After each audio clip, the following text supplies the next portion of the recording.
4 ఏళ్ళు ఓ మనిషి కోసం తన అస్తిత్వాన్ని చంపుకుని బతికింది. కానీ అతను ఆమె ప్రేమకు కట్టిన వెల 50 లక్షలు. ఒక విడాకుల పత్రం. గుండె పగిలి ఏడుస్తుందనుకున్నాడు. కానీ పేపర్ల మీద సంతకం పెట్టి వెనక్కి తిరిగి చూడకుండా నడిచింది. ఎందుకంటే అతనికి తెలీదు, తను వదులుకున్నది అమాయకురాలైన భార్య కాదు, వైజాగ్ని శాసించే లేడీ డాన్ అని. మనం విడాకులు తీసుకుందామన్నాడు. ఇప్పుడు ఆ మాటే అతని పాలిట మరణశాసనం కాబోతుంది. ఆ కథ ఏంటో చూద్దాం పదండి. చాపింగ్ బోర్డు మీద కత్తి లయబద్ధంగా కదులుతుంది. అనన్య చేతులు అలవాటుగా అసంకల్పితంగా ఆ పని చేసుకుపోతున్నాయి. ఘాటైన ఉల్లిపాయలు సన్నని ముక్కలుగా మారుతున్నాయి. ఆ ఘాటు గాల్లో కలిసి నేరుగా ఆమె నాసికరంధ్రాలను తాకింది. సెకండ్ల వ్యవధిలో ఆమె కంటి అంచులు తడిగా మారాయి. ముక్కలు కోస్తున్న ఎడమ చేతిని ఆపి మణికట్టు వెనక భాగంతో వేగంగా కళ్ళు తుడుచుకుంది అనన్య. కానీ ఆ కారుతున్న కన్నీళ్లు కేవలం ఉల్లిపాయల వల్ల వచ్చినవి కాదని ఆమెకు మాత్రమే తెలుసు. ఆ ఉల్లిపాయల ఘాటు ఒక నెపం మాత్రమే. తన మనసు లోపల పేరుకుపోయిన, ఎవరికీ చెప్పుకోలేని ఒక మూగ రోదనకు ఆ ఘాటు ఒక ముసుగు మాత్రమే. గత 4 ఏళ్లగా ఆ వంటగది ఆమెకు ఒక ఆశ్రయం. ఆ ఇంటి చదరపు అడుగుల విస్తీర్ణంలో ఆమెకు తనకంటూ ఒక స్థానం ఉందంటే అది ఆ 4 గోడల మధ్యే. ఉదయం 5 గంటలకు మొదలయ్యే ఆమె దినచర్యలో ప్రతి పని ఒక యంత్రంలా సాగిపోతుంది. Breakfast, lunch box, dinner. ఒక పర్ఫెక్ట్ భార్య ఎలా ఉండాలో, తన తాతయ్య రఘురామ్కి ఎలాంటి మనవరాలు కావాలో అలా తనను తాను మలుచుకుంది. ఒకప్పటి తన గతాన్ని, తనలోని అగ్నిని, ఆవేశాన్ని ఒక ఇనుప పెట్టెలో పెట్టి తాళం వేసి సముద్ర పడుగున పడేసింది. తాతయ్య ప్రాణ స్నేహితుడు వేణుగోపాల్ గారి మనవడి భార్యగా ఈ ఇంట్లోకి అడుగుపెట్టిన క్షణం నుండి ఆమె అనన్య కాదు, కేవలం అర్జున్ భార్య మాత్రమే. కానీ అర్జున్, అతను ఆమెను ఎప్పుడూ ఆ స్థానంలో చూడలేదు. ఈ 4 ఏళ్లలో వారి మధ్య జరిగిన సంభాషణలు బహుశా వేళ్ల మీద లెక్క పెట్టొచ్చు. అన్నం పెట్టనా? కాఫీ టేబుల్ మీద ఉంది. మీ ఫైల్ అక్కడ పెట్టాను. ఇవే ఆ ఇంట్లో ప్రతిధ్వనించే మాటలు. అతనెప్పుడూ ఆమెను ఒక మనిషిగా, తన జీవిత భాగస్వామినిగా గుర్తించలేదు. అతని ప్రపంచమంతా వ్యాపారం, లాభనష్టాలు, మీటింగ్లు. అతని గతంలో జరిగిన ఏదో చేదనుభవం అతన్నొక భావరహిత యంత్రంగా మార్చేసింది. ఆ యంత్రంతో కలిసి ప్రయాణించడం ఎంత కష్టమో అనన్యకు ప్రతిరోజు తెలుస్తూనే ఉంది. అయినా ఆమె ఎదురు చూసింది. తన మౌనం, తన ఓపిక ఏదో ఒకరోజు అతనిలోని మనిషిని నిద్రలేపుతాయని. మళ్ళీ కత్తి కదలడం మొదలైంది. అప్పుడే ఆమె వెనక నుండి అడుగుల చప్పుడు వినిపించింది. ఆ ఇంట్లో ప్రతి శబ్దం ఆమెకు పరిచయమే. ఆ అడుగుల చప్పుడు ఎవరిదో ఆమెకు స్పష్టంగా తెలుసు, అర్జున్. కానీ ఆశ్చర్యం ఏమిటంటే ఆ అడుగులు వంటగది వైపు వస్తున్నాయి. 4 ఏళ్లలో అర్జున్ ఎప్పుడూ వంటగది గడప దాటి లోపలికి రాలేదు. అతనికి ఏదైనా కావాలంటే డైనింగ్ టేబుల్ దగ్గరే అడుగుతాడు. అలాంటిది ఆ అడుగుల శబ్దం నేరుగా ఆమె వెనుక ఒక అడుగు దూరం వచ్చి ఆగింది. అనన్య చేతిలోని కత్తి క్షణం పాటు ఆగింది. గాల్లో ఏదో తెలియని బరువు. అనన్య. అర్జున్ గొంతు ఎప్పట్లా ఏ భావం లేని చాలా స్థిరమైన గొంతు. కానీ ఆ పిలుపులో ఏదో తెలియని నిశ్శబ్దం దాగుంది. 4 ఏళ్లలో అతను నేరుగా ఆమె పేరు పెట్టి పిలవడం బహుశా ఇదే తొలిసారి. అనన్య గుండె ఒక్కసారిగా లబ్డబ్బని కొట్టుకోవడం మానేసి ఆగిపోయినంత పనైంది. ఈ ఒక్క పిలుపు కోసమే కదా తను ఇన్ని రోజులు ఎదురు చూసింది. అతను తనతో మాట్లాడాలి, తనను గుర్తించాలి. కానీ అతని గొంతులో ఆ స్పష్టత, ఆ చల్లదనం ఆమెలో ఏదో తెలియని భయాన్ని పుట్టించింది. నీతో ఒక విషయం చెప్పాలి. మళ్ళీ అదే గొంతు. ఎలాంటి తడబాటు లేదు. చాలా నిర్దిష్టంగా, సూటిగా వచ్చింది ఆ వాక్యం. అనన్య వెనక్కి తిరగలేదు. చేతుల్లో కత్తి అలాగే పట్టుకొని నిలబడింది. ఏం చెప్పబోతున్నాడు? తన వంట బాగుందని చెప్తాడా? లేదు, అతనికి అలాంటి అలవాటు లేదు. ఏదైనా టూర్ వెళ్తున్నానని చెప్తాడా? దానికి ఇక్కడి దాకా రానవసరం లేదు. పని వాళ్ళతో చెప్పి పంపించవచ్చు. మరి ఇంకేంటి? మనం విడాకులు తీసుకుందాం. 3 పదాలు అంతే. ఆ చిన్న వాక్యం వంటగదిలోని గాలిని కోసుకుంటూ వెళ్ళి అనన్య చెవులను తాకింది. ఎలాంటి ఉత్పోగతం లేదు, ఎలాంటి వివరణ లేదు. దానికి ముందు కానీ వెనక కానీ ఇంకేం మాటలు లేవు. ఒక వ్యాపార ఒప్పందాన్ని, ఒక క్లయింట్తో కాంట్రాక్ట్ను రద్దు చేసుకుంటున్నంత క్యాజువల్గా, అంతే ప్రొఫెషనల్గా చెప్పాడు. అనన్య మైండ్ ఒక్క క్షణం బ్లాక్ అయిపోయింది. ఇది జోకా? అర్జున్ జోక్ చేస్తున్నాడా? ఎవరైనా భార్యతో ఇలాంటి జోక్ చేస్తారా? ఆమె మెదడు వేగంగా ఆలోచించడం మొదలుపెట్టింది. లేదు, అర్జున్కు జోక్ చేసే అలవాట్లేదు. అతని డిక్షనరీలో హాస్యం అనే పదానికి చోటు లేదు. అతను ఏం మాట్లాడినా 100% నిజమే అయి ఉంటుంది. అయినా సరే ఆమె మనసులో ఒక చిన్న మూల ఇది అబద్ధమైతే బాగుండనిపించింది. కానీ వెనకాల నిలబడిన వ్యక్తి బాడీ లాంగ్వేజ్, ఆ నిశ్శబ్దం, ఆ స్థిరత్వం అన్నీ అది నిజమే అని నొక్కి చెబుతున్నాయి. ఒక ఖచ్చితమైన నిర్ణయం తీసుకున్న వ్యక్తి, ఎలాంటి సందేహం లేని వ్యక్తి మాత్రమే అంత స్పష్టంగా ఆ వాక్యాన్ని ఉచ్చరించగలడు. కత్తి మళ్ళీ కదలడం మొదలైంది. టక్ టక్ టక్. ఈసారి కత్తి వేగం పెరిగింది. ఉల్లిపాయలు మరింత సన్నగా ముక్కలవుతున్నాయి. అనన్య తనను తాను నియంత్రించుకునే ప్రయత్నంలో ఉంది. తన లోపల బద్దలవుతున్న అగ్నిపర్వతాన్ని అణిచిపెట్టుకునేందుకు ఆమె తన పూర్తి ఏకాగ్రతను ఆ చాపింగ్ బోర్డు మీద పెట్టింది. 4 ఏళ్ల నిరీక్షణ, తాతయ్యకిచ్చిన మాట, తనకంటూ ఒక సొంత గుర్తింపును చెరిపేసుకుని ఒక నీడలా బతికిన బతుకు, ప్రతిరోజు అతని కోసం చేసిన వంటలు, పెట్టిన ఇస్త్రీ బట్టలు, రాత్రులు అతను వచ్చేదాకా చేసిన నిద్రలేని నిరీక్షణలు అన్నీ ఆ ఉల్లిపాయ పొరల్లో ఒక్కొక్కటిగా విడిపోతున్నాయి. కన్నీళ్లు దారాలుగా కారుతున్నాయి. బుగ్గల మీద నుండి జారి చాపింగ్ బోర్డు మీద పడుతున్నాయి. ఆమె ఆ కన్నీళ్లు తొడవలేదు. తుడిస్తే అతను చూస్తాడు. తను ఏడుస్తుందని అతనికి తెలియకూడదు. ఆ కన్నీళ్లు ఉల్లిపాయల వల్లే వస్తున్నాయని అతను అనుకోవాలి. తన ఆత్మాభిమానం తన లోపల ఇంకా బతికే ఉందన్న ఆ పాత అనన్య ఆమెను ఏడవనివ్వలేదు. ఎవరైతే తనను వద్దనుకుంటున్నారో వాళ్ళ ముందు కన్నీళ్లు కార్చడం ఆమె నిఘంటువులో లేదు. బయటకు మృదువుగా ఏమీ ఎరగని అమాయకురాలిగా కనిపిస్తున్న ఆ దేహం లోపల ఇప్పుడొక ప్రళయం జరుగుతోంది. కానీ బయటకు మాత్రం కేవలం ఉల్లిపాయలు తరుగుతున్న శబ్దం మాత్రమే. అర్జున్ అక్కడే నిలబడి ఉన్నాడు. ఆమె సమాధానం కోసం ఎదురు చూస్తున్నాడు. అతనికి తెలుసు తను ఏమడిగినా ఆమె ఎదురు చెప్పదని. ఒక గదిని ఖాళీ చేయమని అడిగినంత సులువుగా అతను ఆ మాట అడిగాడు. సుమారు ఒక 6 నిమిషం పాటు ఆ వంటగదిలో కత్తి శబ్దం తప్ప మరేమీ వినిపించలేదు. మెల్లగా కత్తిని పక్కన పెట్టింది అనన్య. సింక్ దగ్గరకు వెళ్ళి నీళ్లతో చేతులు కడుక్కుంది. ఆ నీళ్ల చల్లదనం ఆమె నరాలను కొద్దిగా శాంతపరిచింది. టవల్తో చేతులు తుడుచుకుంటూ లోతైన శ్వాస తీసుకుంది. గొంతులో ఎక్కడా వణుకు రాకుండా చూసుకుంది. తన మాటల్లో ఎలాంటి ఫిర్యాదు, ఎలాంటి బాధ, ఎలాంటి నిస్సహాయత ధ్వనించకూడదు. నెమ్మదిగా వెనక్కి తిరిగింది. వంటగది ద్వారం దగ్గర చేతులు కట్టుకుని నిలబడున్నాడు అర్జున్. ఒక పర్ఫెక్ట్ బిజినెస్ మ్యాన్లా, ఒక డీల్ క్లోజ్ చేయడానికి వచ్చిన వాళ్ళ. అనన్య గొంతు సవరించుకుంది. అత్యంత సహజంగా ప్రతిరోజు ఉదయం కాఫీ ఇస్తూ ఎంత మామూలుగా మాట్లాడుతుందో అంతే మామూలుగా సమాధానమిచ్చింది. సరే. ఒక క్షణం ఆగి చేతిలోని టవల్ను పక్కన పెడుతూ మళ్ళీ అంది. ఏదో ఒకరోజు విడిపోవాల్సిందే కదా. ఆ మాటలు గాల్లో కలిసిపోయాయి. అందులో ఎలాంటి వ్యంగ్యం లేదు, ఎలాంటి ఆక్రోశం లేదు. ఒక సత్యాన్ని అంగీకరించిన ఒక సాధారణ ప్రకటన మాత్రమే. 4 ఏళ్ల బంధాన్ని తెంచుకోవడానికి ఆమె తీసుకున్న సమయం కేవలం 1 నిమిషం మాత్రమే. ఆమె ఇచ్చిన ఆ ఊహించని అతి సామాన్యమైన సమాధానానికి వంటగదిలో మళ్ళీ నిశ్శబ్దం ఆవరించింది. ఆ నిశ్శబ్దం రాబోయే పెద్ద తుఫాను ముందు ఉండే ప్రశాంతత లాంటిది. ఆమె లోపల అగ్నిశిఖ మేల్కోవడానికి అదొక నాంది మాత్రమే. అనన్య మళ్ళీ వెనక్కి తిరిగి కత్తి చేతిలోకి తీసుకుంది. మళ్ళీ ఉన్న సగం ఉల్లిపాయలను కోయడం మొదలుపెట్టింది. టక్ టక్ టక్. కానీ ఈసారి ఆమె కళ్ళల్లో కన్నీళ్ళు లేవు. కారడానికి ఒక చుక్క కూడా మిగల్లేదు. ఎందుకంటే ఇప్పుడు దిగిపోతుంది ఉల్లిపాయలు కాదు, ఆమె గతం. వంటగది సింక్ దగ్గర నిలబడిన అనన్య చేతులు ఇంకా తడిగా ఉన్నాయి. కుళాయి నుండి కారుతున్న ఒక్కో నీటి బొట్టు స్టెయిన్లెస్ స్టీల్ సింక్ను తాకి చేస్తున్న చిన్న శబ్దం ఆ విశాలమైన ఇంటి నిశ్శబ్దాన్ని కొలుస్తోంది.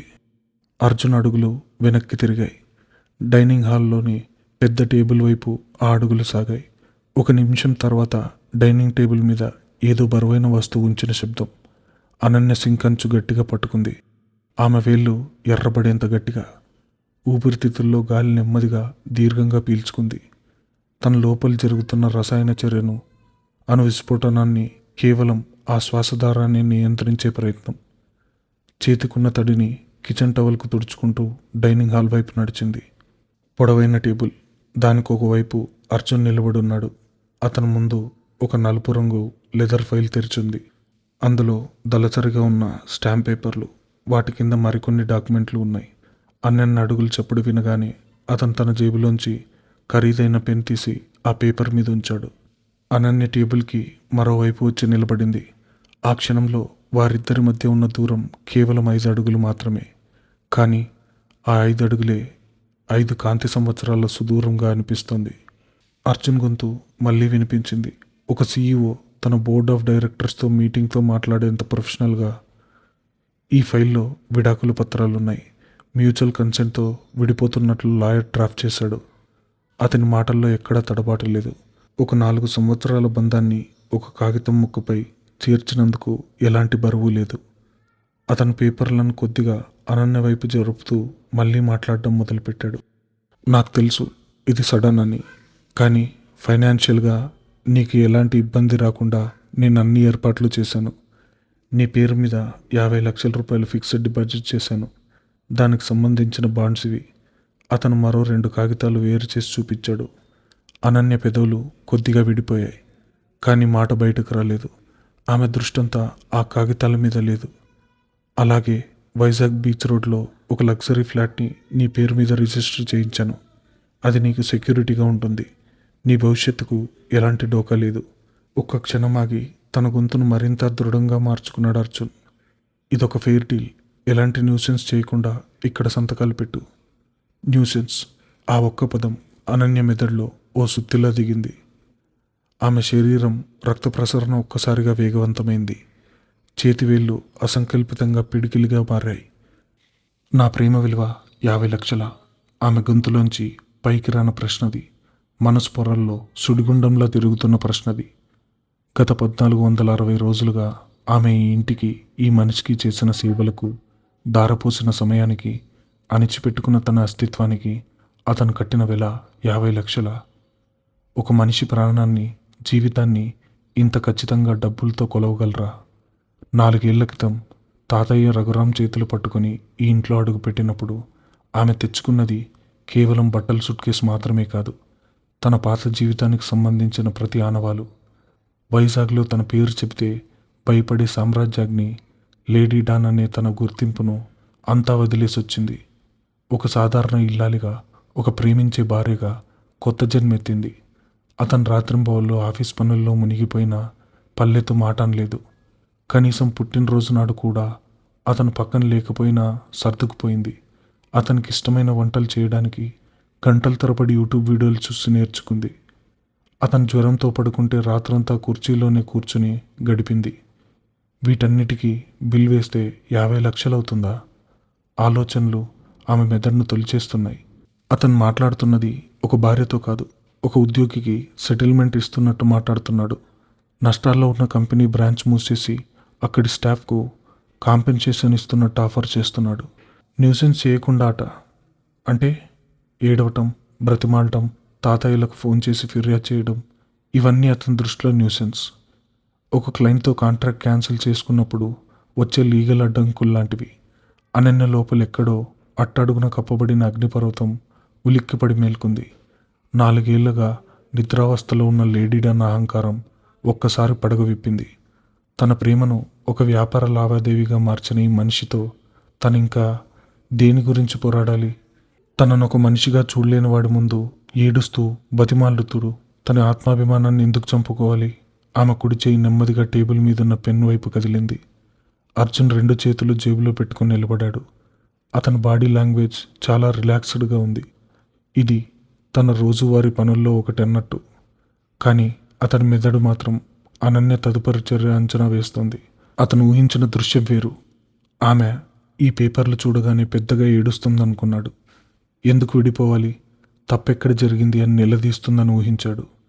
తమ 2 కుటుంబాల మధ్య ఉన్న సంబంధాలు రఘురాం, వేణుగోపాల్ల స్నేహాన్ని గుర్తిస్తుందని భావించాడు. ఆ వాదనలన్నిటినీ ఎలా తిప్పికొట్టాలా, ఎలా ఆమెను ఒప్పించాలా అని అతనికి తెలుసు. దానికోసం ఓ పెద్ద స్క్రిప్ట్ని తన మైండ్లో ప్రిపేర్ చేసుకున్నాడు. నందిని కూడా అదే చెప్పింది. అంత ఈజీగా వదిలిపెట్టదు అర్జున్. ఎమోషనల్ బ్లాక్మెయిల్ చేస్తుంది, కేర్ఫుల్ అని. కానీ అనన్య పెన్ తీసుకుంది. ఎలాంటి వణుకు లేదు. చేతులతో డాక్యుమెంట్ మొదటి పేజీ తిరగేసింది. ఎక్కడ సంతకం చేయాలో వెతికింది. టేబుల్ మీద కొద్దిగా వంగింది. పెన్ను కాగితం మీద రాస్తున్న చిన్న శబ్దం ఆ పెద్ద గదిలో ప్రతిధ్వనించింది. 2వ పేజీ, మళ్ళీ సంతకం. 3వ పేజీ, 4వ పేజీ, బ్యాంక్ డాక్యుమెంట్స్, ఫ్లాట్ రిజిస్ట్రేషన్కు సంబంధించిన నో అబ్జెక్షన్ సర్టిఫికెట్. ప్రతి చోట ఆమె పెన్ను ఆగకుండా కదిలింది. ఆమె భుజాలు ఏమాత్రం కుంగిపోలేదు. ఆమె చేతుల కదలికలో ఎక్కడా అస్థిరత్వం లేదు. ఒక రోబోట్లా తన ప్రోగ్రామింగ్ ప్రకారం పనిచేస్తున్నట్టు అత్యంత యాంత్రికంగా, వేగంగా ఆ కాగితాలన్నిటి మీద సంతకాలు చేసింది. చివరి సంతకం పూర్తయ్యాక పెన్ మీద మూత పెట్టి దాన్ని ఆ పేపర్ మీద ఉంచింది. నిటారుగా నిలబడింది. కిచెన్ టవల్ను మళ్ళీ 2 చేతులతో గట్టిగా పట్టుకుంది. అది చేతులు తుడుచుకోవడానికి కాదు, ఆ ఇంటితో, ఆ మనిషితో ఉన్న తన బంధాన్ని పూర్తిగా తుడిచిపెట్టుకుంటున్నట్టుగా ఒక సంకేతం. అయ్యింది. ఒకటే పదం. అందులో ఎలాంటి భావోద్వేగం లేదు. 50 లక్షలు ఇచ్చినందుకు కృతజ్ఞత లేదు. ఇంటి నుంచి పంపించేస్తున్నందుకు బాధ లేదు. కేవలం ఒక పని పూర్తయిందన్న సమాచారం మాత్రమే ఆ గొంతులో ఉంది. ఆమె వెనక్కి తిరిగి తన గది వైపు అడుగులు వేయడం మొదలుపెట్టింది. డైనింగ్ టేబుల్ దగ్గర నిలబడిన అర్జున్కు శ్వాస ఆగిపోయినంత పనైంది. తన జేబులో ఉన్న చేతులు అసంకల్పితంగా పిడికిలు బిగించాడు. అతను ఆశ్చర్యపోయాడు అనడం కంటే షాక్కు గురయ్యాడనడం కరెక్ట్. ఇది అతను ఊహించని రియాక్షన్ కాదు. ఇది అతను ప్రిపేర్ అయిన సిలబస్ కాదు. కనీసం ఒక్క మాట అనడం లేదు. నాకు నీ డబ్బొద్దు, ఆస్తొద్దు అని డైలాగులు చెప్పలేదు. కాళ్ళ మీద పడి బతమాలలేదు. అతని చూపు టేబుల్ మీదున్న కాగితాల మీద పడింది. అక్కడ ఆమె చేసిన సంతకాలు చాలా స్పష్టంగా, బలంగా ఉన్నాయి. అందులో వణుకు లేదు. ఏడుస్తూ పెడితే పడే కన్నీటి చుక్క మరకలు ఆ కాగితాల మీద ఎక్కడా లేవు. ఒక వ్యాపారవేత్తగా అతనికి ఒక మైండ్ సెట్ ఉంటుంది. అవతలి వ్యక్తి మనం చెప్పిన దాన్ని వెంటనే ఎలాంటి బేరసారాలు లేకుండా ఒప్పుకున్నాడంటే దాని అర్థం ఆ డీల్ అవతలి వ్యక్తికి కూడా ఎంతో లాభదాయకమని. అర్జున్ అహంకారం దెబ్బతింది. అతని ఈగో మీద ఎవరూ గట్టిగా కొట్టినట్టు అనిపించింది. నేను వదిలించుకోవాలని చూస్తుంటే ఆమె కూడా నన్ను వదిలించుకోవడానికి ఇంతే ఆత్రంగా ఎదురు చూస్తుందా? టేబుల్ అంచున 2 చేతులు గట్టిగా పట్టుకున్నాడు అర్జున్. అతని మెదల్లో ఒకటే ప్రశ్న సుడిగుండంలా తిరుగుతోంది. ఇంతేనా? ఇంతేనా నీకు ఈ పెళ్లి విలువ? 50 లక్షలు ఇస్తాననగానే పన్నెత్తు మాట అనకుండా విడాకుల పేపర్ల మీద సంతకం చేసేంత తేలికైపోయిందా ఈ 4 ఏళ్ల బంధం? నేను ఆమెకు విముక్తిస్తున్నాను అనుకున్నాను. కానీ ఆమె కూడా ఈ బంధం నుండి బయటపడాలని ఎప్పటినుంచో ఎదురు చూస్తుందా? తన నిర్ణయం తప్పని అతను అనుకోవడం లేదు. విడాకులు ఇవ్వాలన్నది తన నిర్ణయం. అది ఫైనల్. అందులో నందిని పాత్ర ఎంతుందో, తన గతంలోని చేదు అనుభవాల పాత్ర ఎంతుందో అతనికే తెలుసు. కానీ అనన్య రియాక్ట్ అయిన విధానం అతన్ని నిలకడగా ఉండనివ్వడం లేదు. గదిలో ఆమె దూరంగా వెళ్తున్న అడుగుల చప్పుడు మాత్రమే వినిపిస్తోంది. ఆ అడుగుల్లో ఎక్కడ తడబాటు లేదు. ఒక బరువైన బాధ్యత దించుకున్న స్వేచ్ఛా పక్షి అడుగుల్లా ఉన్నాయవి. టేబుల్ మీద ఉన్న ఆ కాగితాలు ఇప్పుడు అర్జున్ను వెక్కిరిస్తున్నట్టు అనిపించాయి. అతను వేసిన లెక్క తప్పింది. అనన్యను అతను అంచనా వేసిన విధానం పూర్తిగా తప్పని అతనికి మొదటిసారి అనిపించింది. ఒక మామూలు అమాయకపు పల్లెటూరు పిల్లని తను ఏది చెబితే దానికి తల ఊపుతుందని అనుకున్నాడు. కానీ ఇప్పుడు ఆ కాగితాల మీద ఉన్న సంతకం ఒక సవాలు విసురుతున్నాయి. తన చుట్టూ ఉన్న ప్రపంచాన్ని తన కంట్రోల్లో ఉంచుకునే అర్జున్కు మొదటిసారి ఒక విషయం తన కంట్రోల్ దాటిపోయిన ఫీలింగ్. తన చేతుల మీదుగా ఇచ్చిన విడాకుల పత్రాలు తనకే తిరిగి ఒక ప్రశ్నగా మారాయి. అనన్య గది తలుపులు మూసుకున్న శబ్దం వినపడింది. ఆ తలుపు మూసుకున్న శబ్దం కేవలం ఒక గదిది కాదు, తన జీవితంలో ఆమె ఉనికిని శాశ్వతంగా మూసేసిన శబ్దమని అర్జున్కు ఆ క్షణంలో అర్థం కాలేదు.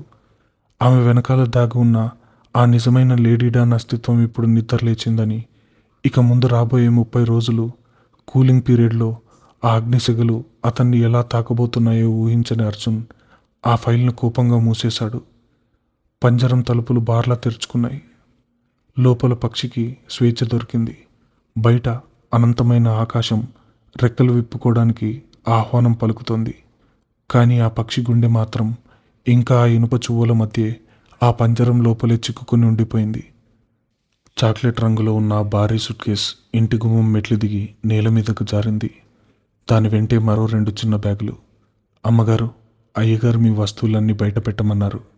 పని మనిషి కామాక్షి గొంతులో వణుకుంది. కానీ ఆమె చేతల్లో నిర్దాక్షిణ్యత ఉంది. 4 ఏళ్లుగా తను వండిపెట్టిన వేడివేడి భోజనం తిన్న అదే కామాక్షి ఇప్పుడు తన వస్తువులను చెత్తకుప్పలో పడేసినట్టు పడేస్తుంది. అనన్య ఏమీ మాట్లాడలేదు. తన వస్తువులు తీసుకుని కాంపౌండ్ వాల్ వైపు నడిచింది. ఆ ఇంటి పెద్ద ఇనుప గేటు కీచుమని శబ్దం చేస్తూ తెరుచుకుంది. కాంపౌండ్ వాల్ పక్కనే గులాబీ మొక్కలు కొమ్మలను కత్తిరిస్తున్నాడు తోటమాల రామయ్య. అనన్య అడుగులు చప్పుడు వినగానే అతను తన చేతిలోని కత్తెరను ఆపేశాడు. కానీ ఆమె వైపు తిరగలేదు. కావాలని తన వీపును ఆమె వైపు తిప్పి ఎండిపోయిన ఆకలి ఏరడం మొదలుపెట్టాడు. యజమాని ఆదేశం ఆ ఇంట్లో ఎంత స్పష్టంగా అమలవుతుందో ఆ దృశ్యం చూస్తే చెప్తోంది. ఒకప్పుడు అమ్మగారు అంటూ సలాం చేసిన చేతులు ఇప్పుడు మొహం చాటేస్తున్నాయి. గేటు బయట రోడ్డు మీద నిలబడింది అనన్య. వీధి దీపాల వెలుతురు ఆమె మీద పసుపు రంగు నీడను పరుస్తోంది. రాత్రి గాలి చర్మాన్ని తాకుతున్నా ఆమెకు ఎలాంటి చలి అనిపించడం లేదు. ఆమె చేతులు 2 సూట్ కేస్ హ్యాండిల్ను గట్టిగా పట్టుకొని ఉన్నాయి. ఇల్లు దాటి బయటకొచ్చేసింది. కానీ ఎక్కడికి వెళ్లాలో ఆమె పాదాలకు ఇంకా తెలీదు. అప్పుడే వీధి మలుపులోంచి దూసుకొచ్చిన ఒక కార్ హెడ్లైట్ వెలుతురు అనన్య మీద పడింది. ఒక ఖరీదైన ఎరుపు రంగు స్పోర్ట్స్ కార్ అది. టైర్లు రోడ్డు మీద రాసుకుంటూ కీచుమున్న శబ్దం చేస్తూ ఖచ్చితంగా అనన్యకు 2 అడుగుల దూరంలో బ్రేక్ వేసుకుని ఆగింది. కార్ డోర్ తెరుచుకుంది. బ్రాండెడ్ హై హీల్స్ రోడ్డును తాకాయి. డిజైనర్ దుస్తులు, మెడలో ఖరీదైన డైమండ్ నెక్లెస్, చేతిలో బ్రాండెడ్ పర్స్. నందిని. కార్ డోర్ను గట్టిగా వేసి అనన్య వైపు నడిచి వచ్చింది నందిని. ఆమె నడకలో ఒక విజేతకుండే అహంకారం, ఒక సామ్రాజ్యాన్ని జయించిన గర్వం స్పష్టంగా కనిపిస్తున్నాయి. అనన్యను పైనుండి కింద దాకా చూసింది. ఆ 2 సూట్ కేసులు, గేట్ బయట నిలబడిన అనన్య పరిస్థితి చూసి ఆమె పెదవుల మీద ఒక వక్రమైన నవ్వు విరిసింది.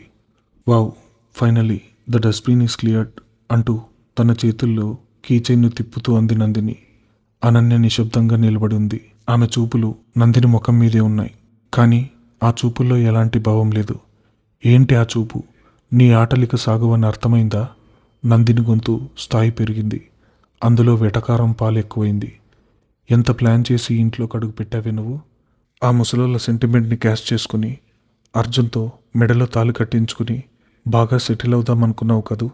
నందిని అడుగు ముందుకు వేసి అనన్యకు మరింత దగ్గరగా వచ్చింది.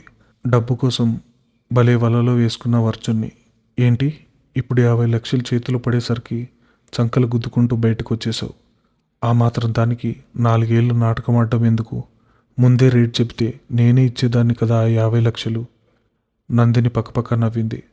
ఆ నవ్వు ఆ ఖాళీ రోడ్డు మీద అసహ్యంగా ప్రతిధ్వనించింది. అనన్య భయపడుతుందని, ఏడుస్తుందని, అక్కడి నుంచి పారిపోతుందని నందిని ఆశించింది. 4 ఏళ్లుగా ఎవరెన్ని మాటలన్నా తలదించుకుని భరించే ఒక సామాన్యమైన ఇల్లాలు ఇప్పుడు తన మాటల దాడికి కుప్పకూలిపోతుందని ఆమె అంచనా వేసింది. కానీ అనన్య చేతులు సూట్ కేస్ హ్యాండిల్ని వదిలేశాయి. వంగి ఉన్న ఆమె భుజాలు ఒక్కసారిగా నిటారుగా మారాయి. కిందకు వాలిన తల పైకి లేచింది. ఆమె భంగిమలో ఒక క్షణం ఊహించని మార్పు. ఒక బానిసలో ఉన్న శరీరం ఇప్పుడు ఒక రాణిలా మారింది. ఆ 4 సంవత్సరాల నిశ్శబ్దం, సహనం, భరింపు, ఆ నకిలీ ముసుగు ఆ క్షణంలో పూర్తిగా చెరిగిపోయి గాల్లో కలిసిపోయాయి. లోపలెక్కడో నిద్రావస్థలో ఉన్న ఆ పాత అనన్య, ఆ వైజాగ్ సామ్రాజ్యపు లేడీ డాన్ ఇప్పుడు మేల్కొంది. అనన్య పెదవుల మీద ఒక చిన్న, అత్యంత ప్రమాదకరమైన చిరునవ్వు మొదిలింది. అది నందిని ఊహించని నవ్వు. ఆ నవ్వులో వెటకారం లేదు, కోపం లేదు. కేవలం అవతలి వ్యక్తిని ఒక అల్పురాలిగా చూసే నిర్లక్ష్యం మాత్రమే ఉంది. ఏంటి ఊరు కుక్కలా అలా రోడ్డు మీద నిలబడరుస్తున్నావు? అనన్య గొంతు అత్యంత ప్రశాంతంగా కానీ పదునైన కత్తిలా బయటకొచ్చింది. ఆ మాటలు గాలిని చీల్చుకుంటూ వెళ్ళి నందిని చెవుల్లో తాకాయి. నందిని నవ్వు ఒక్కసారిగా ఆగిపోయింది. ఆ ముఖం రంగులు మారాయి. ఏంటిది? ఈమె ఇలా మాట్లాడుతుంది? ఊర కుక్క అంటుంది తనని. How dare you? నందిని అరుస్తూ చేయి పైకెత్తబోయింది.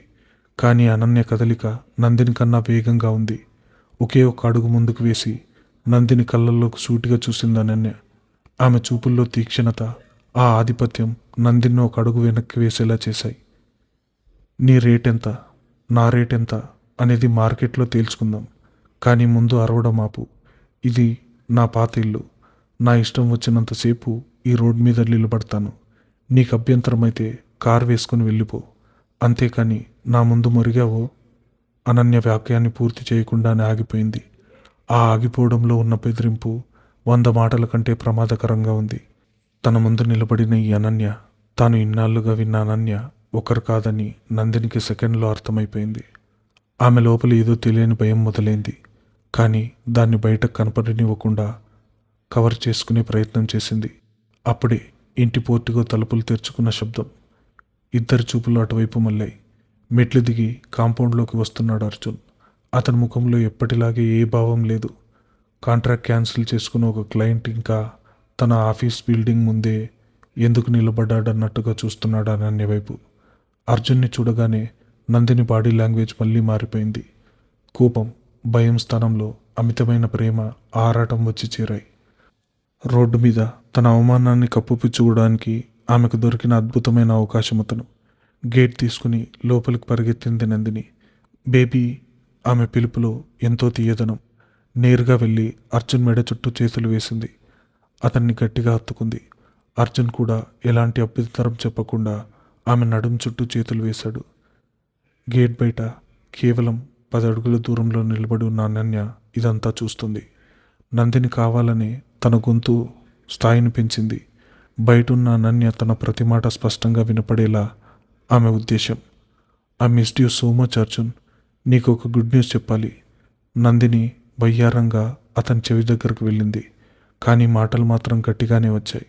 నా కడుపులో నీ బిడ్డ పెరుగుతున్నాడు అర్జున్. I'm pregnant. ఆ క్షణం గాలి స్తంభించిపోయింది. ఆ వాక్యం నేరుగా గాల్లో ప్రయాణించి అనన్య గుండెకు గురిపెట్టి కొట్టిన బుల్లెట్లా తాకింది. 4 ఏళ్ల వైవాహిక జీవితం, ఆ ఇంట్లో తను గడిపిన ప్రతి క్షణం, అతనికి తను చేసిన సేవలు, నిరీక్షణలు, తన మౌనం వెనుక ఉన్న తపన అన్నీ ఒక్కసారిగా బూడిదైపోయాయి. తనని పేరుకే భార్యగా చూసిన మనిషి, తనని అంటుకోవడానికి కూడా ఇష్టపడని మనిషి ఇప్పుడు మరొకరితో బిడ్డని కంటున్నాడు. అనన్య ముఖం మీదున్న ఆ ప్రమాదకరమైన చిరునవ్వు చెదిరిపోయింది. భౌతికంగా ఏదో పెద్ద దెబ్బ తగిలినట్టు ఆమె శరీరం ఒక్కసారిగా బిగుసుకుపోయింది. పేగులు మిలిపెట్టినంత నొప్పి, ఊపిరి తీసుకోవడం కూడా కష్టంగా మారింది. కానీ కన్నీళ్లు రాలేదు. ఆమె గ్రంథుల్లోంచి ఓ చుక్క నీరు కూడా బయటికి రాలేదు. ఆమె మెదడు అత్యంత వేగంగా పనిచేయడం మొదలుపెట్టింది. పజిల్లోని ముక్కలన్నీ ఇప్పుడు ఒకదానికొకటి అతికించడం స్పష్టంగా కనిపిస్తున్నాయి. అతను ఎందుకింత హఠాత్తుగా విడాకులు అడిగాడు? 50 లక్షలు మొహాన కొట్టాడు. ఎందుకు? ఎలాంటి కారణం చెప్పకుండా బయటకు గెంటేశాడు? అన్ని ప్రశ్నలకు సమాధానం ఇప్పుడు ఆమె ముందు ఆ గేట్ లోపల నిలబడి ఉంది. ఆమె మనసు ఒకటే మాట చెప్పింది, నీకిప్పుడు అర్థమైంది. ఈ బంధంలో ఇక వెతుక్కోవడానికి ఏమీ లేదు. ఇది కేవలం మనసులు కలవని పెళ్లి కాదు, ఒక స్పష్టమైన ద్రోహం. ఆమె తన 2 సూట్ కేసులను చేతుల్లోకి తీసుకుంది. వెనక్కి తిరిగి చూడకుండా రోడ్డు మీద చీకట్లో నడవడం మొదలుపెట్టింది. ఆ అడుగులు ఇప్పుడు ఎక్కడికి వెళ్తున్నాయో ఆమెకు స్పష్టంగా తెలుసు. లేడీ డాన్ తిరిగి తన సింహాసనాన్ని అధిరోహించడానికి సమయం ఆసన్నమైంది. మరి తర్వాత ఏం జరగబోతుందో నెక్స్ట్ పార్ట్లో తెలుసుకుందాం. అంతవరకు ఈ ఛానల్ని సబ్స్క్రైబ్ చేసుకోండి.